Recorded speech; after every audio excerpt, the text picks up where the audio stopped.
നമസ്കാരം. പ്രിയപ്പെട്ട പ്രേക്ഷകർക്ക് ജേണൽ ലൈഫിലേക്ക് സ്വാഗതം. വളരെ ദാരുണമായ ഒരു സംഭവത്തിനാണ് ഇന്നലെ കേരളം സാക്ഷ്യം വഹിച്ചത്.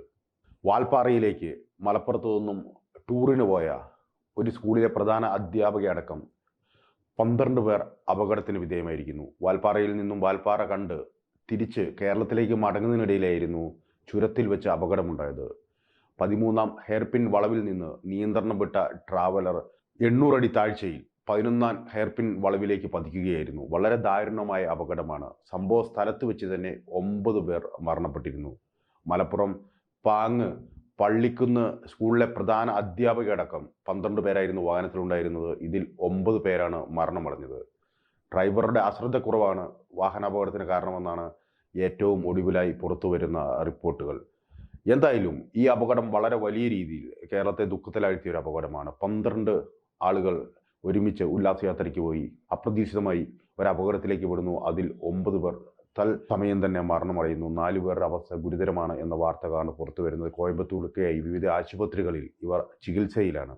ഈ അപകട വാർത്തയുടെ അടിയിലെ ചില കമൻറ്റുകൾ കണ്ടാൽ സത്യം പറഞ്ഞാൽ നമ്മുടെ കേരളം, നമ്മുടെ നാട് ഇത് എങ്ങോട്ടാണ് പോകുന്നത് എന്ന് നമുക്ക് തന്നെ സംശയം തോന്നും. വളരെ മ്ലേച്ഛമായ രീതിയിലുള്ള, വളരെ തരം താണ രീതിയിലുള്ള കമൻറ്റുകളാണ് പല വാർത്തകളുടെയും അടിയിൽ വന്നിരിക്കുന്നത്. ഞങ്ങൾക്ക് ആ കമൻറ്റ് പ്രസിദ്ധീകരിക്കാൻ തന്നെ ബുദ്ധിമുട്ടുണ്ട്. അത്രത്തോളം മ്ലേച്ഛമായ കമൻറ്റുകൾ, അത്രത്തോളം അശ്ലീലം നിറഞ്ഞ കമൻറ്റുകൾ. ഈ മരണമടഞ്ഞവരെ അവരുടെ മതം തിരിച്ച്, അവർ മതം ചികഞ്ഞുകൊണ്ട് അധിക്ഷേപിച്ചുകൊണ്ടുള്ള കമൻറ്റുകൾ. അവർ മരണപ്പെടേണ്ടവരായിരുന്നു എന്നാണ് ഇവർ പറയുന്നത്.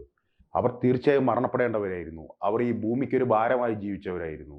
അങ്ങനെ 9 പേർ പോയെങ്കിൽ ആ 9 പേർ ഈ ഭൂമിയിൽ നിന്ന് ഒഴിവായി എന്ന തരത്തിലുള്ള വളരെ മ്ലേച്ഛമായ കമൻറ്റുകൾ, വളരെ വർഗീയത നിറഞ്ഞ കമൻറ്റുകളാണ് ഈ പല വാർത്തകൾക്കും അടിയിൽ വരുന്നത്. നമുക്കറിയാം, കോഴിക്കോട് എയർ ഇന്ത്യ അപകടം, എയർ ഇന്ത്യ വിമാനം കോഴിക്കോട് അപകടത്തിൽപ്പെട്ട ആ സംഭവത്തിന് താഴെ വന്ന പോസ്റ്റുകൾ, ഇവർ മരണപ്പെടേണ്ടവരായിരുന്നു എന്ന രീതിയിലുള്ള പോസ്റ്റുകൾ, അത്തരത്തിലുള്ള കമൻറ്റുകൾ, സമാനമായ രീതിയിലുള്ള കമൻറ്റുകളാണ് ഇപ്പോഴും ഈ അപകട വാർത്തകൾക്ക് പലതിൻ്റെയും താഴെ വരുന്നത്. വളരെ ലജ്ജയോടെ കേരളം നോക്കിക്കാണേണ്ട ഒരു സംഭവമാണിത്. നമുക്കറിയാം, 2014 ശേഷം ഇന്ത്യയിൽ വളരെ വലിയ രീതിയിലുള്ള വർഗീയ ധ്രുവീകരണം സംഭവിച്ചിട്ടുണ്ട്.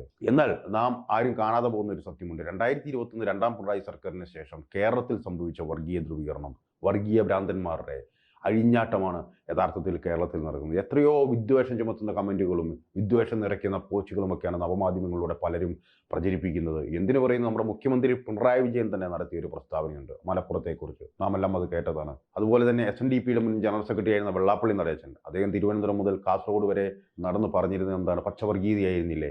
ഇതിനെതിരെ ഒരു ചെറുവിരലടക്കാൻ ഇവിടുത്തെ സംവിധാനങ്ങൾക്ക് കഴിഞ്ഞോ? ഇതിനെതിരെ ഏതെങ്കിലും രീതിയിലുള്ള നടപടിയെടുക്കാൻ ഇവിടുത്തെ സർക്കാർ തുനിഞ്ഞോ?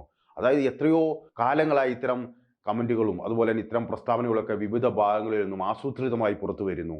ആർക്കെതിരെയെങ്കിലും ശക്തമായി നടപടിയെടുത്തോ? ആർക്കെതിരെയെങ്കിലും മാതൃകാപരമായ ശിക്ഷാ നടപടികൾ സ്വീകരിച്ചോ?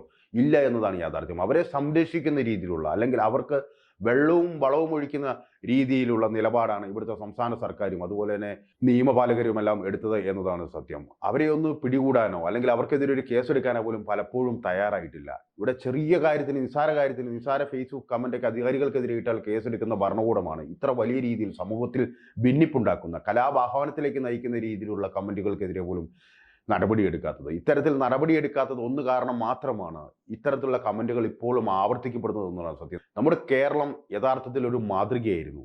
പക്ഷേ ഈ കേരളവും ഇപ്പോൾ ഇത്തരം മതഭ്രാന്തന്മാർ, വർഗീയ ഭ്രാന്തന്മാരുടെ കൈകളിലേക്ക് എത്തുകയാണ്. അല്ലെങ്കിൽ അവരുടെ അജണ്ടകൾ അവർ നടപ്പിലാക്കി തുടങ്ങിയിരിക്കുകയാണ്. അതിന് പിന്തുണയും കിട്ടിത്തുടങ്ങിയിരിക്കുന്നു എന്നത് നാം നിസ്സാരമായി കാണേണ്ട ഒരു വസ്തുതയല്ല. എങ്ങോട്ടാണ് നമ്മുടെ നാടിൻ്റെ പോക്ക് എന്നതാണ് ഇത് കാണുമ്പോൾ ഇപ്പോൾ ഭയം തോന്നുന്നത്.